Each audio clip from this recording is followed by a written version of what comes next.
Welcome back to Primetime Lawmakers. The state budget is the only legislation the General Assembly is required to pass during its 40-day session every year.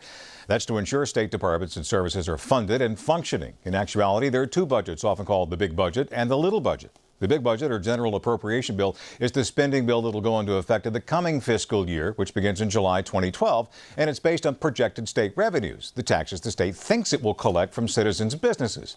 The little budget, or the supplemental budget, corrects the budget for the current fiscal year after actual revenues are known. You could say it fixes the big budget. Confused?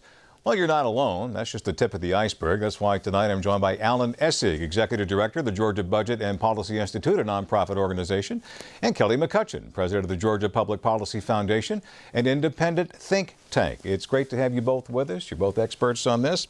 Let's see if we can boil it down without using too many numbers this evening.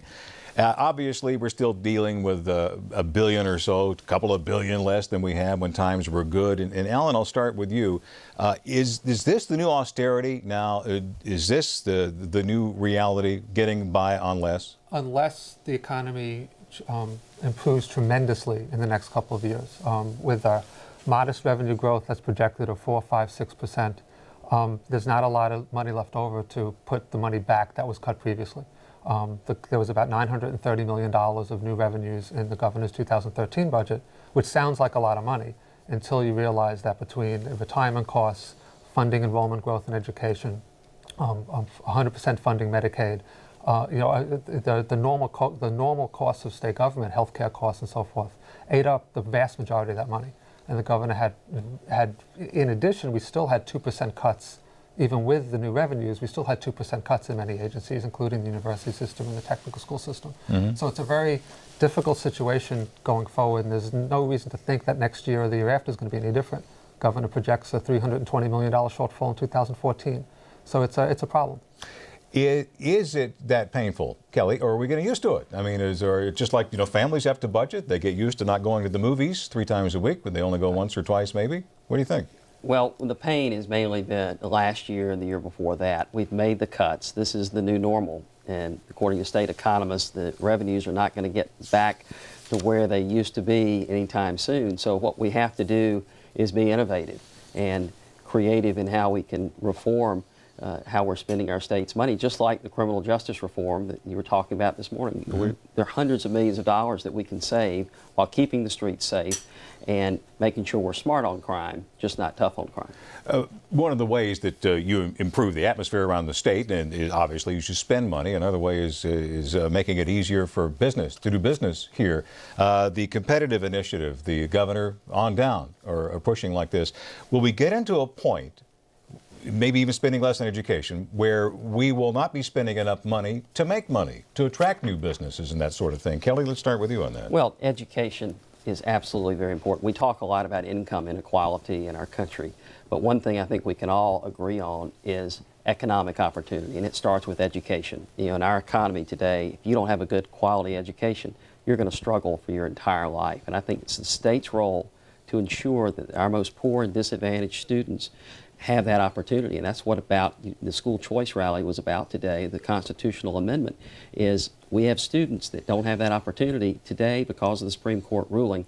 That's got to change. If we don't want to put up walls around each political district in our state just when technology is about ready to fundamentally change education. That's a great opportunity for the state. How do you see that, Alan? Well, I think there's the state needs to make certain investments, and the problem with the budget cuts in the last 2 or 3 years and the inability of the state to put back those cuts now or probably in the future, unless we do something about revenues, is that we're not able to make those investments. I mean, business community talks about needing a well-trained workforce. They talk about needing infrastructure. Our technical college system has 71% of their faculty are part-time or adjunct, which puts their accreditation in danger. And that's, the technical college system may be one of the best things we have for economic development, for future growth. Try to get into one these days. And so the not investing in those really important foundations of economic development, economic growth, is going to be a problem for the state in the future. Both of you budget experts, is education the biggest category when you get right down to it? Absolutely. It's historically always been over 50%. And that goes from everything from paying teachers to pre-K through the university system. Okay, through the universities, which is a different cat as well with the Board of Regents involved. They can always charge higher fees when you get right down to it. What's the state's responsibility there? I mean, are we spending enough money on the higher education side? Well, again, it's both higher education and K-12. The difference is they can raise their own money, which has its own problems. One of the reasons the HOPE scholarship program is in danger like it is, and the lack of lottery funds, is the budget cuts have led to huge increases in tuition, which puts more pressure on that. Local school districts, to make up the money, need to increase property taxes, which has an equity issue because some of the poorer school districts don't have the same tax base that the wealthier districts have. So there are consequences to the cuts in these areas. As far as making the state more competitive, is deregulation the way to go if you can't spend more money to bring more business in? Well, flexibility. I think small businesses create so many of the jobs in our country, and certainly here in Georgia. I think that the speaker is right to focus on small business, and I would tell legislators, now is the time to be bold on tax reform. I know Al and I both have worked on that a long time.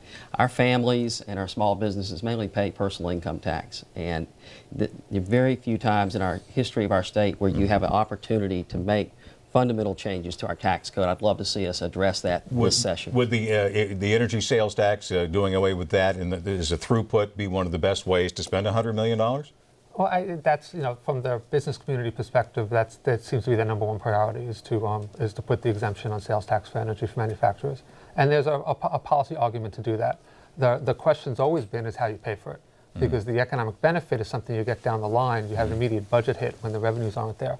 And I think that is what the governor's working on now. One of the reasons I think the bill hasn't been dropped yet is to figure out how to package something to keep it revenue neutral, which I think is incredibly important. Thanks both joining us. We'll get back to you, and we'll talk about some new sources of revenue maybe the next time we come in. Okay? Thank you. Thanks very much for being here.